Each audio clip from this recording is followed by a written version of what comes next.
very good morning to all of you. So moving further on time and work, today we would try to understand a trick which you may code as a fraction trick or equal to one trick. Okay, आप इसको कह सकते हो।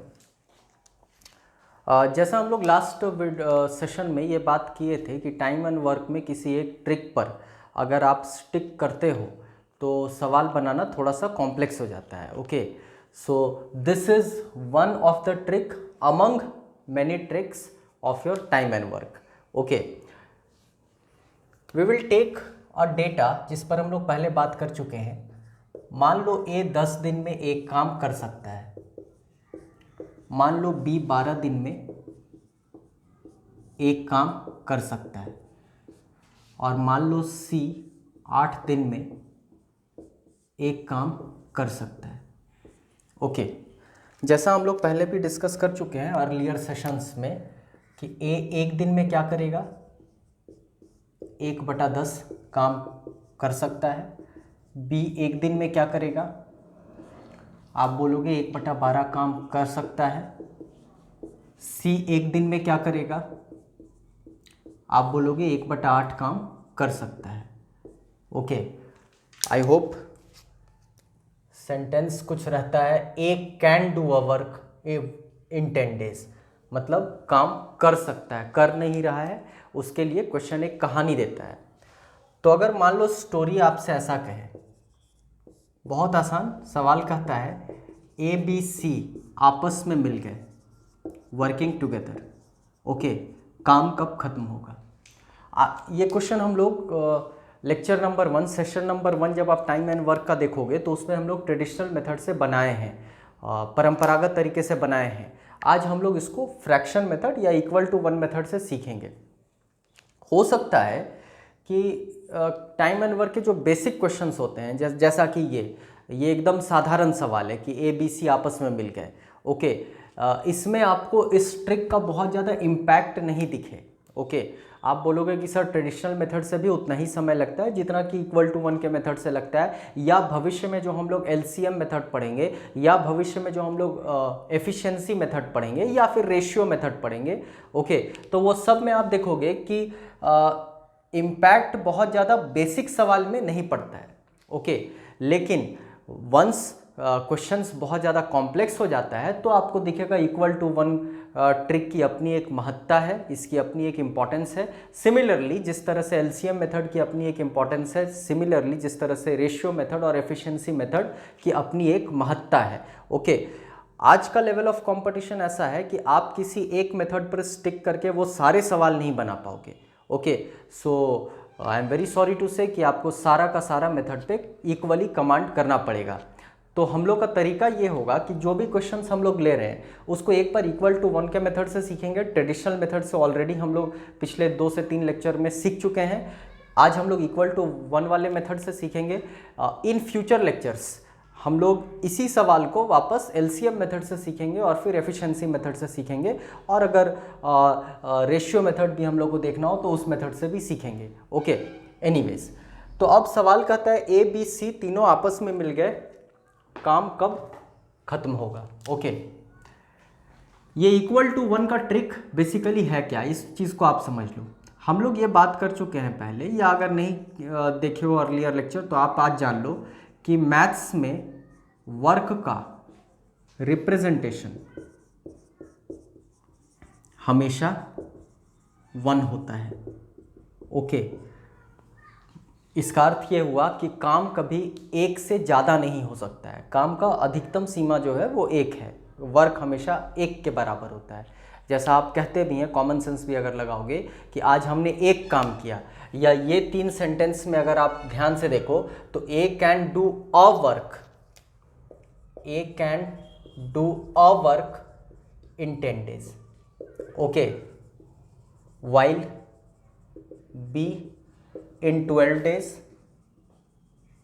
and C in 8 days, okay, respectively. इसका ये अर्थ हुआ कि यहाँ पर हम लोग अ शब्द का इस्तेमाल कर रहे हैं, मतलब बात एक काम की हो रही है, तो वर्क का रिप्रेजेंटेशन 1 हमेशा होता है। Okay, mathematical representation of work is always 1। तो यही 1 बेसिकली इसको रिप्रेजेंट करता है। इस वाले ट्रिक में, जो ट्रिक हम लोग आज देखने वाले हैं, जिसको हम लोग फ्रैक्शन ट्रिक या इक्वल टू 1 ट्रिक कहते हैं, इसमें हमेशा इक्वल टू के दाहिने तरफ 1 होगा। ओके, इसमें बेसिकली हम लोग बात करते हैं कंट्रीब्यूशन की। Needs a very high level of understanding, कोशिश करोगे आप समझने का। इसमें हम लोग बात योगदान की करते हैं। ओके, कंट्रीब्यूशन की करते हैं। आपको ये सवाल पढ़कर इतना तो क्लियर हो गया होगा कि इस पूरे कहानी में इन्वॉल्वमेंट कितने लोगों का है। तो इसमें आप देख रहे हो, ए का इन्वॉल्वमेंट है, बी का इन्वॉल्वमेंट है और साथ ही साथ सी का इन्वॉल्वमेंट है। मतलब 3 लोगों ने अपना कुछ योगदान दिया काम के प्रति, और जब तीनों के काम को हम मिला दिए तो वो पूरा काम खत्म हो गया, जिसका अर्थ हुआ कि मैथमेटिकली वो इक्वल टू 1 के बराबर हो गया। हम यहाँ पर जोड़ेंगे किस चीज़ को? कंट्रीब्यूशन को। तो बहुत आसान है, आप जैसे ही सवाल को देखें कि 3 लोग इन्वॉल्व हैं, आप 3 स्लॉट बना दिए। I am not telling you कि आप बड़े बड़े इस तरीके से रेक्टेंगल्स बना दो एग्जामिनेशन हॉल में। This is only for your understanding कि ये बेसिकली है क्या। तो ये ए का कंट्रीब्यूशन है। Okay, this is A's contribution towards work. आप अच्छे से समझोगे इस बात को। ए का योगदान काम के प्रति, ये बीज कंट्रीब्यूशन है। ओके, और सिमिलरली ये सीज कंट्रीब्यूशन है। Okay, towards work. आपको इस मेथड की ब्यूटी दिखेगी, 2-3 सवाल के अंदर आपको इस मेथड की ब्यूटी दिखेगी। तो हम यहाँ पर कंट्रीब्यूशन को जोड़ेंगे। मतलब अब यहाँ कहानी मेरे लिए बहुत ज़्यादा इंपॉर्टेंस नहीं रखता है, मेरे लिए एक पर्टिकुलर व्यक्ति का योगदान इंपॉर्टेंट रखता है। अब इसको आप ऐसे भी समझ सकते हो। मान लो ए, बी और सी 3 लोग मिलकर एक 10 फीट की दीवार बनाते हैं, जिसमें पहले ए 5 फीट का दीवार बनाता है, बी 3 फीट का दीवार बनाता है और सी 2 फीट का दीवार बनाता है। अब इसको आप तरह तरह की कहानी से जोड़ सकते हो। आप अच्छे से समझ लें, ए ने 5 फीट बनाया, बी ने 3 फीट और सी ने 2 फीट। अब इसको किस तरह से अलग अलग कहानी के तौर पे बताया जा सकता है। जैसे आप कह सकते हो ए और बी साथ आया। अगर ए और बी साथ आया तो भी ए ने तो योगदान अपना 5 फीट का ही दिया और बी ने अपना योगदान 3 फीट का दिया, और उसके बाद सी आया और सी आया 2 फीट बना लिया। ओके, अब इसको आप ऐसे कह दो कि पहले सी आया तो पहले सी 2 फीट बना लिया, फिर ए आया फिर 5 फीट बना, फिर बी आया तो वो 3 फीट बनाया। मतलब कहानी में परिवर्तन हो सकता है, लेकिन टाइम एंड वर्क में कंट्रीब्यूशन हमेशा फिक्स्ड होता है। इसको हम लोग एग्जाम्पल से समझेंगे, नथिंग टू वरी अबाउट। हम यहाँ पर स्लॉट बनाए हैं कि ये ए का योगदान, बी का योगदान, सी का योगदान, तीनों के योगदान को हम जोड़ दिए तो वो काम खत्म हो गया और पूरा काम बराबर 1 होता है। ओके, सवाल का है ए, बी और सी आपस में मिल गए, काम कब खत्म होगा? ओके, क्या आपको ये सेंटेंस से पता चल रहा है कि ए कितना दिन काम किया, बी कितना दिन काम किया या सी कितना दिन काम किया? ऐसा कुछ क्लियर नहीं है। बस ये कहा है कि तीनों काम शुरू करता है और 7 काम खत्म भी करता है। तो क्या हम ये कह सकते हैं कि x दिन में काम खत्म हो गया? क्या हम ये कह सकते हैं कि x दिन में काम खत्म हो गया? ओके, तो जरा आप कॉमन सेंस आप लगा लो और बता दो कि x दिन तक क्या a काम किया है, x दिन तक क्या b काम किया है, x दिन तक क्या c काम किया है। तो आपका उत्तर निश्चित तौर पे होगा हाँ, क्योंकि तीनों 7 काम शुरू कर रहा है, 7 काम खत्म कर रहा है। तो अगर x दिन में काम खत्म होता है तो ये पूरा x दिन तक किसने योगदान दिया? a ने दिया, b ने दिया और c ने दिया।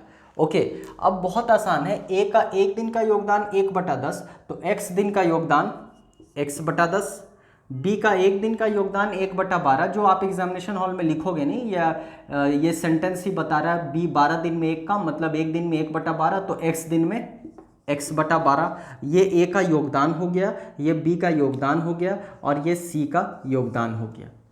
मतलब हमने तीनों के कंट्रीब्यूशन को जोड़ दिया, तो that should be always equal to 1, क्योंकि काम का मैथमेटिकल रिप्रेजेंटेशन हमेशा 1 होता है। आई होप अब अगले स्टेप में एक लाइन का कैलकुलेशन है, आप फाइनल आंसर निकालने में सक्षम हो। 10 12 8 का लघुत्तम हो गया 120, ये गया 12 बार, 10 बार, 12 10 22 और 15 37, 37 x is equal to 1, hence x is equal to 120/37 days. Okay, फिर हम कह रहे हैं कि बेसिक सवाल में इसकी महत्ता आपको नहीं दिखेगी, लेकिन जैसे जैसे क्वेश्चंस कॉम्प्लेक्स होंगे यू वुड फाइंड कि this method is very useful. Okay, हम लोग अगले क्वेश्चन पे आते हैं। जैसे कहानी में मान लो थोड़ा सा परिवर्तन लाएं, हो सकता है इस सवाल में आपको थोड़ा सा और इस मेथड की, इस ट्रिक की महत्ता समझ में आए। आप मान लो कि क्वेश्चन कहता है ए बी और सी 2 दिन तक काम किए,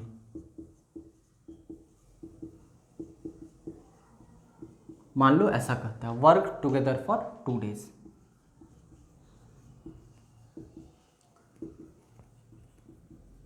okay, then A and B left the job. सवाल कहता है सी अलोन कितने दिन में काम खत्म करेगा, C alone work will be completed.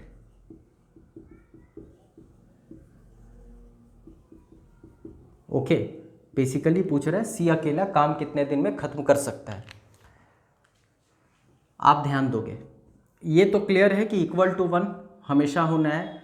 ये भी क्लियर है कि इस पर्टिकुलर स्टोरी में इन्वॉल्वमेंट कितने लोगों का है, 3 का है। ये हम लिखेंगे ए का योगदान, ये बी का योगदान और ये सी का योगदान। ओके, बेसिकली हम क्या लिखने वाले हैं, तो हम योगदान लिखने वाले हैं, किसने कितना काम के प्रति योगदान दिया। अच्छा, इस मेथड में एक और चीज़ आपको ध्यान में रखना है कि always fill that place first for which you are 100% confident. हमेशा आप उस स्थान को सबसे पहले भरें जिस स्थान के बारे में आप पूरी तरह से आश्वस्त हैं। तो आप जरा स्टोरी पर थोड़ा सा कॉन्सेंट्रेट करें। ए बी सी 2 दिन तक काम किए, ए और बी छोड़कर चला गया, तो जरा बताओ ए कितना दिन काम किया इस पूरे कहानी में। तो आपका उत्तर होगा कि ए तो 2 ही दिन काम किया। हम बात कर रहे हैं बस ए की, कि पूरे स्टोरी को पढ़कर आपको क्या लग रहा है ए कितना दिन काम किया है, तो बोलोगे 2 दिन काम किया है। अच्छा, ए का योगदान 1 दिन का 1/10 है, तो 2 दिन का योगदान कितना होगा, आई होप 2/10। मेरा 1 स्लॉट भर चुका है, अब ए के बारे में हमको सोचना ही नहीं। ए को जितना योगदान 2 दिन में देना था वो उसने दे रखा है, क्योंकि 1 दिन का उसका योगदान 1/10 है, और सवाल कहा है कि 2 दिन के बाद वो चला जा चुका है, मतलब ए का योगदान 2 दिन का है, 1 दिन का 1/10, तो 2 दिन का 2/10। अच्छा, बी कितना दिन काम किया, तो आप बोलोगे सर बी भी 2 दिन के बाद चला गया है, मतलब बी का योगदान 2/12 है। Okay, I hope things are very clear. रही बात सी की, तो आप जरा क्वेश्चन को ध्यान से देखो, तो सी 2 दिन तक पहले काम किया और उसके बाद वो बेचारा कुछ दिन और अकेला काम किया। ये कुछ दिन हमको नहीं पता था, तो हम बोले कि सी अकेला अलोन x दिन तक काम किया। ओके, तो ये तो 2/8 जो हमने लिखा है वो बेसिकली बतला रहा है कि ये जब ए और बी था तो उसके साथ सी भी मौजूद था, उसने भी अपना योगदान 2 दिन का दे दिया, और उसके बाद कुछ काम बच गया था जो वो x दिन में कंप्लीट कर दिया। I hope things are very clear. अगले स्टेप में आपका फाइनल आंसर आ जाएगा, कुछ भी नहीं करना है।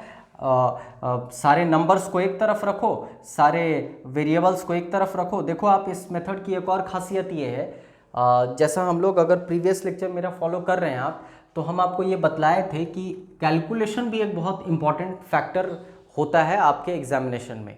Okay, there are number of tricks to solve questions, लेकिन कैलकुलेट तो फाइनली आप ही को करना पड़ता है। तो हमेशा कोशिश ये रहनी चाहिए कि a/b बराबर c/d के प्रारूप में कोई कैलकुलेशन आए। इसका बेनिफिट ये होता है कि ऊपर ऊपर कट सकता है, नीचे नीचे कट सकता है, ऊपर नीचे कट सकता है, ऊपर नीचे कट सकता है, तो कैलकुलेशन करना आसान हो जाता है। ये वाले मेथड की, ये वाले ट्रिक की एक खासियत ये है कि हमेशा अगर आप कैलकुलेशन अगले स्टेप में करोगे तो वो इस प्रारूप में आएगा और फिर फाइनल कैलकुलेशन करना थोड़ा सा आसान हो जाता है। कैसे? तो आप देखो सारे नंबर्स को एक तरफ अगर हम कर दें 10, 12 और 8, लघुत्तम अभी थोड़ी देर पहले हम लोग देखे थे 120 होता है। ओके, 2 को हम बाहर रख रहे हैं, कॉमन रख रहे हैं, बहुत आसान है, कुछ भी नहीं करना है। तो ये 10 गया 12 बार, 12 गया 10 बार, 8 गया 15 बार, मतलब ये 37 हुआ। आई होप ऐसा होना चाहिए। प्लस x/8 बराबर 1। आई होप ऐसा होना चाहिए। ओके, 2 से ये 60 बार कटा, 37/60। अब सबसे इंटरेस्टिंग चीज़ यहाँ पर, हम लोग इस पर भी लास्ट लेक्चर में बात किए थे कि 1 से किसी फ्रैक्शन को घटाना बड़ा आसान होता है। आप बोलोगे सर 60 में से 37 घटा दिए, मतलब 23/60। तो अगले स्टेप में ये जैसे ही उस तरफ जाएगा तो ये x/8 बराबर हो जाएगा 23/60। आ गया इस फॉर्मेट पे, नीचे नीचे कटता है तो 4 से काटा 2 बार और 4 से काटा 15 बार, 23 गुना 2 46, 46/15 मतलब 3.1/15 दिन। I hope it is very easy. तो आपने देखा एक लाइन का इक्वेशन, एक कैलकुलेशन या बहुत से बहुत 2 कैलकुलेशन और फाइनल आंसर हमको मिल गया। Okay, nothing to worry about. हम लोग और कॉम्प्लेक्स क्वेश्चन देखेंगे, उसमें इसकी महत्ता और समझ में आएगी।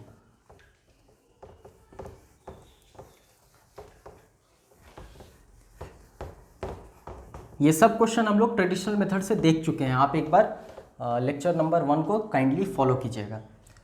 मान लो अब सवाल ऐसा कहता है, थोड़ा सा हम बदलाव ला रहे हैं। कहता है ए और B work together for 2 days, worked together for 2 days। Okay, left, they left the job, they left the job. सवाल कर रहा है in how many days will C alone complete the job। Okay, ये तो clear हो गया कि 3 आदमी का इन्वॉल्वमेंट है, मतलब हम स्लॉट बना दिए ए का, हम स्लॉट बना दिए बी का, हम स्लॉट बना दिए सी का।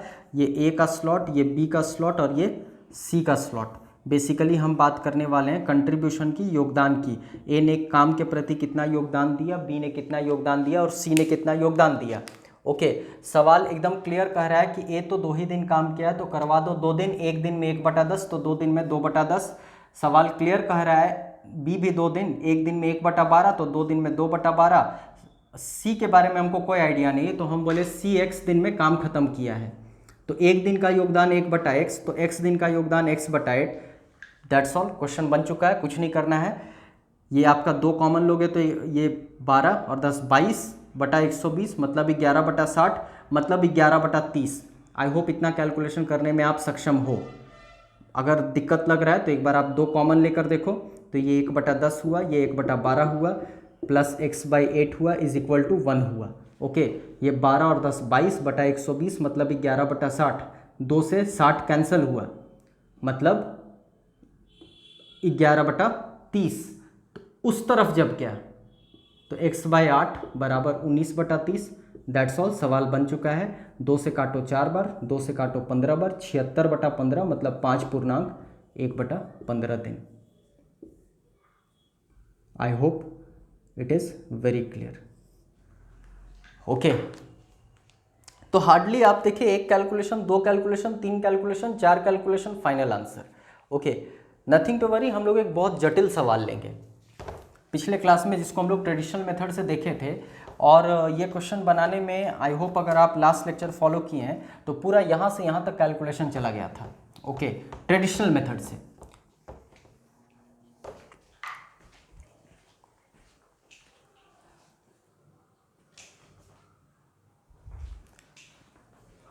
ओके, मान लो क्वेश्चन कहता है A and B worked for 2 days, A and B worked for 2 days। Okay, due to a conflict B was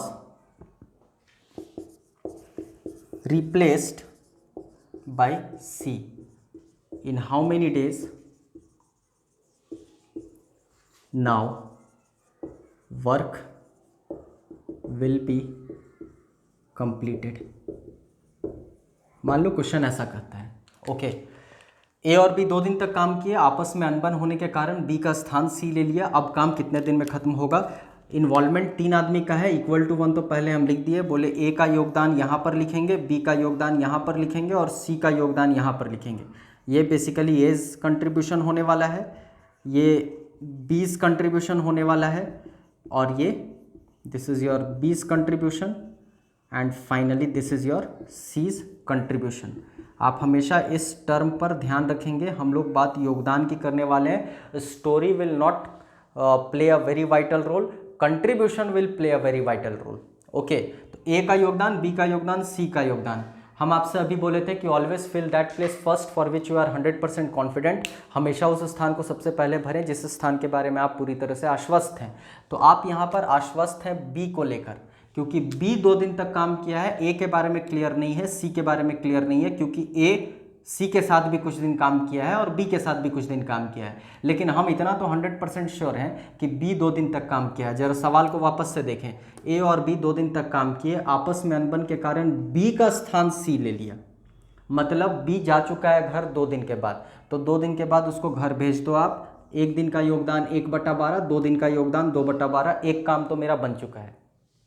okay, अब सवाल पूछा क्या है? कहा है now work will be completed, मतलब अब कितने दिन में काम खत्म होगा। ओके, मान लो ऐसा कहता है, रिमेनिंग वर्क की बात नहीं हो रही है, in how many days now work will be completed. अगर सिंपल सा बात ऐसा कह रहा है, जरा आप सोच कर बताओ शुरू से अंत तक कौन है, ए है या सी है?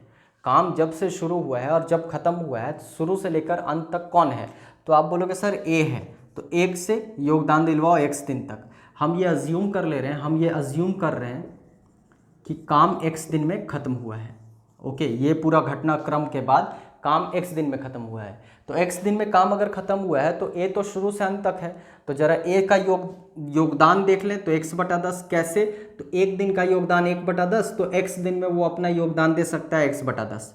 अच्छा, जरा यहीं से सोच के आप बताएं कि सी भी एक्स दिन तक काम किया है या फिर इससे 2 दिन कम काम किया है? तो आप बोलोगे कि सर शुरुआत में सी नहीं था 2 दिन, मतलब जितना दिन भी ये काम किया है उससे 2 दिन कम काम सी किया है, मतलब ये x-2/8, दैट्स ऑल। इक्वेशन बन चुका है, calculation is your part. I hope things are very clear. आप इससे x कैलकुलेट करोगे तो it will be 422/27। Okay, calculate करके आप देख लेना, बहुत आसान है, कुछ नहीं करना है। ये आपका 2/12 है, मतलब ये कैंसिल करोगे तो 1/6 बनेगा, उस तरफ जाएगा तो 5/6 बन जाएगा। एक में से 1/6 घटाओगे तो 5/6 बन जाएगा। आपको एक ये कैलकुलेशन करना है एलसीएम लेकर, या क्रॉस में इस तरह से मल्टीप्लाई कर अगले स्टेप में फाइनल आंसर आ जाएगा। तो for such a complex question आप देख रहे हो, महज 2 कैलकुलेशन करने के बाद हम लोग फाइनल आंसर तक पहुंच गए। ये फिर भी हम कह रहे हैं कि these are only for your concept, कि इक्वल टू 1 का मेथड आपको अच्छे से पता हो। और हम ये भी इन फ्यूचर लेक्चर्स आपको सजेस्ट करेंगे कि कौन से पर्टिकुलर टाइप ऑफ क्वेश्चन में इक्वल टू 1 वाले मेथड पर जाना चाहिए ताकि सवाल आसानी से बन पाए। ओके, एनीवेज आई होप यहाँ तक क्लियर है। Just take a look.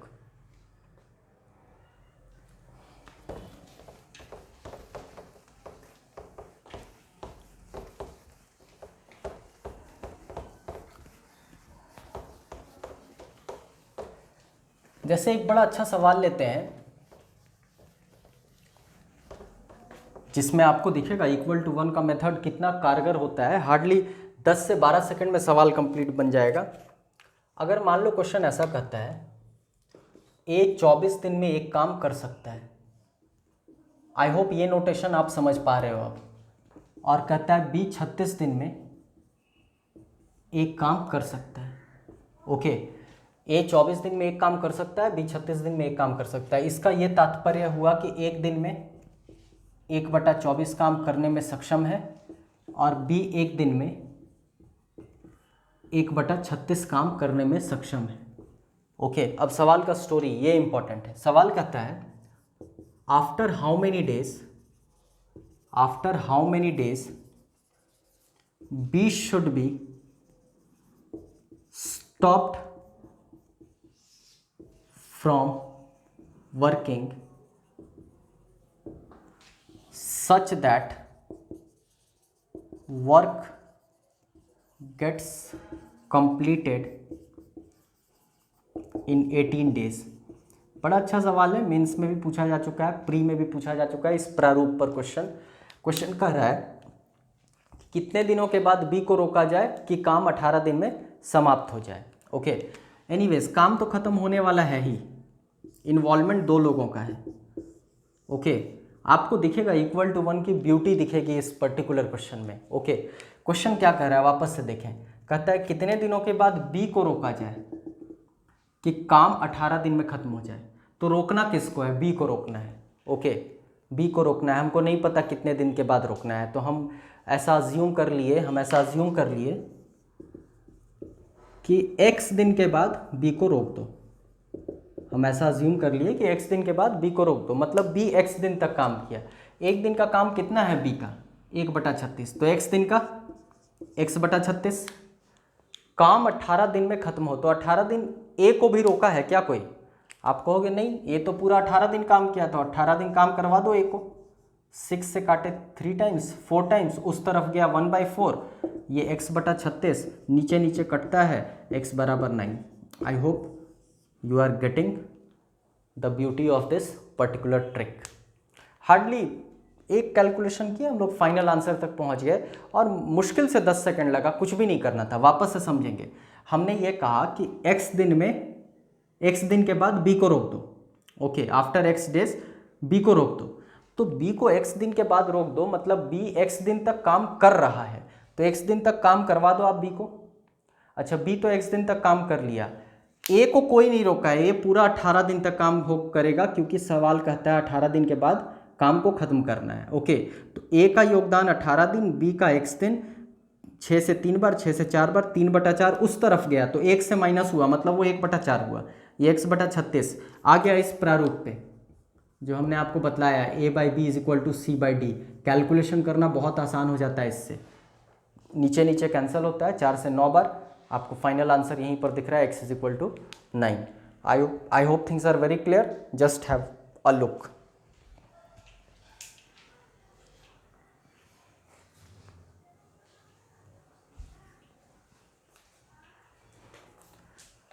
Okay fine, we will take one more question, a very beautiful question, जो पिछले क्लास में आई थिंक लेक्चर 3 या सेशन 4, आप एक बार वेरीफाई कर लेना। टाइम एंड वर्क के सेशन 3 में आई थिंक हम लोग उस क्वेश्चन को लिए थे, या सेशन 2 में, I am not sure about that. उसी क्वेश्चन को वापस यहाँ पर देखेंगे, इक्वल टू 1 वाले मेथड से देखेंगे। क्वेश्चन कहता है 45 men can do a job in 16 days. After 6 days, 30 more men joined the job. In how many days? Now work will be completed. Okay, कहता है 45 आदमी 16 दिन में एक काम करने में सक्षम है, 6 दिनों के उपरांत 30 और आदमी जुड़ गए, अब काम कितने दिन में खत्म होगा? काम तो खत्म होने वाला है, इक्वल टू 1। कहानी कहता है, कहानी बेसिकली 2 भाग में विभाजित है। यहाँ करवाना है 45 आदमी से 6 दिन, और यहाँ करवाना है 75 आदमी से कुछ दिन। आई होप ये लॉजिक समझ आया आपको। हम बेसिकली योगदान की बात कर रहे हैं, कंट्रीब्यूशन की बात कर रहे हैं। ओके, तो ये मेरा 45 मेन का 6 दिन का योगदान है, और ये 75 आदमी का कुछ दिन का योगदान है, जो कुछ हमको नहीं पता है, हम बोले x दिन का योगदान है। ओके, क्योंकि कहा है 30 और आदमी जुड़ गए, तो 45 तो पहले थे ही, 6 दिनों के उपरांत 75 आदमी उस पूरे सीन में हैं। एनीवेज, 45 आदमी का 6 दिन का योगदान लिखना है। 45 आदमी 16 दिन में एक काम। आई डोंट थिंक कि इसका पूरा डिटेल आपको लिखना पड़ेगा। अगर आप 8-10 सवाल बना लोगे टाइम एंड वर्क का, तो ये चीज़ तो आपके दिमाग में आ ही रहा होगा कि 45 आदमी अगर 16 दिन में एक काम करता है, तो 45 आदमी एक दिन में 1/16 काम करेगा, और एक आदमी एक दिन में 1/16 गुना 45 काम करेगा। ये तो आपके दिमाग में होना चाहिए। आई डोंट थिंक कि ये एग्जामिनेशन हॉल में लिखोगे आप। ओके, अगर आप 5-10 सवाल बना लिए हो तब। एनीवेज, तो तो यहाँ लिखना क्या है, 45 आदमी का 6 दिन का काम। आप यहीं पर देख रहे हो कि 45 आदमी 16 दिन में एक काम, तो एक दिन में 1/16, तो 6 दिन में 6/16, मेरा एक स्लॉट तो भर गया। आई होप देख रहे हो कितनी आसानी से एक स्लॉट भर गया। ओके अच्छा, यहाँ क्या लिखना है, 75 आदमी का कुछ दिन का काम, ये कुछ नहीं पता था, हम बोले x दिन का काम, तो एक आदमी का एक दिन का इतना है, तो 75 आदमी का एक दिन लिख कर दिखा दे रहे हैं यहाँ पर, एग्जाम में लिखना नहीं पड़ेगा आपको। 75 16 45 होना चाहिए, और 75 आदमी का x दिन, आप बोलोगे 75 16 45 गुना x होना चाहिए। मेरा ये वाला स्लॉट भी भर गया, 75x 16 45। आई होप बहुत आसान है। जरा कैंसल आउट करते हैं और देखते हैं इस मेथड की ब्यूटी को। 15 से 5 बार, 15 से 3 बार, 2 से 3 बार, 2 से 8 बार, 3/8 उस तरफ गया, बना 5/8। ये है 5x बटा 16 गुना 3, ऊपर ऊपर कटता है, 8 से 2 बार कैंसिल कीजिए, x बराबर 6, यही आपका आंसर है। ओके फिर हम कह रहे हैं, मार्क माय वर्ड्स, इस सवाल को हम लोग आगे फिर लेंगे। ओके इस मेथड से तो आपको दिख ही रहा है, =1 वाले मेथड से ये हार्डली 30 से 40 सेकंड में आंसर आ सकता है, लेकिन एक और मेथड हम लोग सीखेंगे, वो फ्यूचर लेक्चर का एजेंडा है, जिससे ये क्वेश्चन हार्डली 5 से 7 सेकंड में कंप्लीट हो जाएगा। आई एम नॉट एग्जैगरेटिंग, आप फ्यूचर लेक्चर जब फॉलो करोगे, इस क्वेश्चन को देखोगे, 10 से 12 सेकंड या 5 से 10 सेकंड में आराम से बन जाएगा। Still just for having a concept of =1, this question is very beautiful. Okay I hope अब आपसे ये भी बन जाएगा कि 30 आदमी छोड़कर चले गए। ओके तो यहाँ 75 के जगह पर आपका 15 हो जाएगा, और कैलकुलेशन करोगे तो x बराबर 30 आ जाएगा, जो हम लोग प्रीवियस लेक्चर में भी देख चुके हैं। I hope things are very clear. Okay just have a look and let us continue further on our next lecture. That's all for today. Thank you.